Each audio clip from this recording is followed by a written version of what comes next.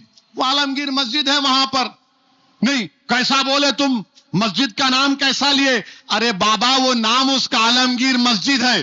تمہارے ابا کے ابا کے ابا کے دادا پیدا ہونے سے پہلے عالمگیر مسجد ہے اور صبح قیامت تک رہے گی انشاءاللہ تعالی. مگر آپ بولے نہیں, کیسا بولا اس نے ویڈیو میں؟ میرے عزیز دوستوں اور بزرگوں, ہر چیز میں مذہبی جذبات ہمارے مجروح ہو گئے. نہیں, ہمارا تہوار آ رہا, گوشت کی دکان بند رہنا, انڈے کی دکان بند رہنا, تو لاؤ پیسے بھی دو نا ہمارے کو. قریش برادری کا کام گوشت کا کاروبار کرنا. آپ کے مذہبی جذبات ہیں. میرا رمضان کا مہینہ تھا, پورے شراب کی دکانیں کھلی کیوں تھی بتاؤ؟ بند کرنا تھا کتے کی پیشاب کی دکان کو, پورے بند کرنا تھا شراب کی دکانوں کو بھارت میں. مگر نہیں, شراب کی دکانیں کھلی رہیں گی, میں کشتی میں روزہ نہیں کھول سکتا. میرے مذہبی جذبات مجروح نہیں ہوں گے؟ بند کرنا پھر. جا میرا گھر ہے, اگر میں بولوں میرا گھر ہے, ہوٹل بند رہنا, بند کریں گے آپ؟ ایک زمانہ تھا حیدرآباد میں, چاہے ہندو اور مسلمان کے ہوٹل ہو, آدھا پردہ لگاتا تھا.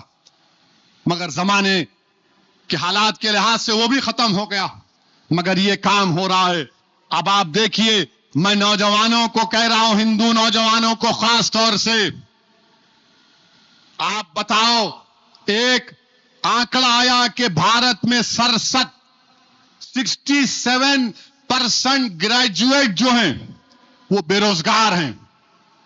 67% جو گریجویٹ ہیں بے روزگار ہیں. اور بولو موڈی یہ موڈی وہ, خوش کر لو, تمہارے پیٹ میں تو کچھ جا رہا نہیں, مگر تمہارے دماغ میں نفرت ڈال دی گئی اسد الدین اویسی کے تعلق سے. 67% گریجویٹ بھارت میں بے روزگار ہیں, تو ان کو لگا دیے کام پہ, گورکشک بنو. اب حیدرآباد میں اگر کوئی بھینس لے کے آ رہا تو روک کے مار رہے ہیں.